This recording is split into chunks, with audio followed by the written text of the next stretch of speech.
আলহামদুলিল্লাহ ওয়াসসালাতু ওয়াসসালামু আলা রাসূলিল্লাহ আম্মা বা'দ ইন্নাল্লাহা হুয়া রাজ্জাকুল কুওয়াতিল মাতিন। যে কোনো রাষ্ট্র এবং যে কোনো সরকারের জন্য বাজেট অত্যন্ত গুরুত্বপূর্ণ একটি বিষয়। একটি বাজেটই নির্ধারণ করে দিবে যে আমার রাষ্ট্র, আমার জনগণ স্বাধীন থাকবে নাকি পরাধীন থাকবে। একটি বাজেটও নির্ধারণ করে দিবে আমার দেশের জনগণ দেশের সার্বভৌমত্ব সংরক্ষিত থাকবে নাকি এখানে বিদেশি কোনো অযাচিত হস্তক্ষেপ তৈরি হবে, এটা নির্ধারণ করে দিবে বাজেট।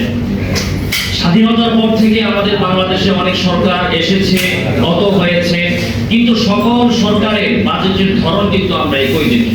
প্রত্যেকটা সরকারের বাজেটের মধ্যে একটা বিষয় আমরা দেখি, সেটা হচ্ছে যে উচ্চাভিলাষ, অর্থাৎ আয়ের সাথে ব্যয়ের সঙ্গতি না থাকা।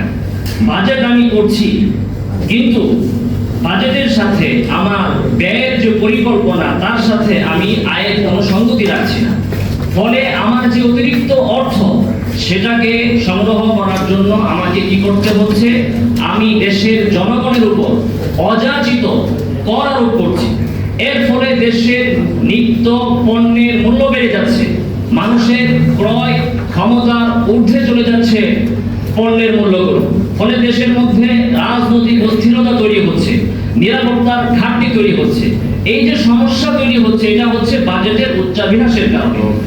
এমনিভাবে এই বাজেট ঘাটতি পূরণের জন্য আমাদের সরকারগুলো তারা বিদেশ থেকে সুদের ভিত্তিতে ঋণ নিয়ে আসছে, যে সুদ ইসলামের মধ্যে সুস্পষ্টভাবে হারাম।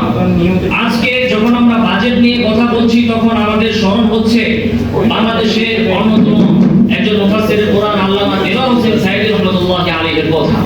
আজকে আমাদের জাতীয় সংসদেও দেলোয়ার হোসেন সাঈদী রাহমাতুল্লাহি আলাইহির মতো সাহসী এমপিদের প্রয়োজন, যারা সংসদে অর্থমন্ত্রীর সামনে সুদী নীতির বিরুদ্ধে, সুদী বাজেটের বিরুদ্ধে স্পষ্ট ভাষায় কথা বলবে।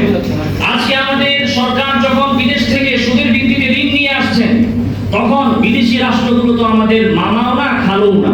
তারা আমাদেরকে ঋণ দিচ্ছে বিভিন্ন শর্ত সাপেক্ষে, বিভিন্ন শর্ত তারা দিচ্ছে। এরপরে তারা আমার বাংলাদেশের ভেতরে তারা তাদের হস্তক্ষেপ করছে, রাজনৈতিকভাবে হস্তক্ষেপ করছে। এমনকি তারা আমার দেশের সরকার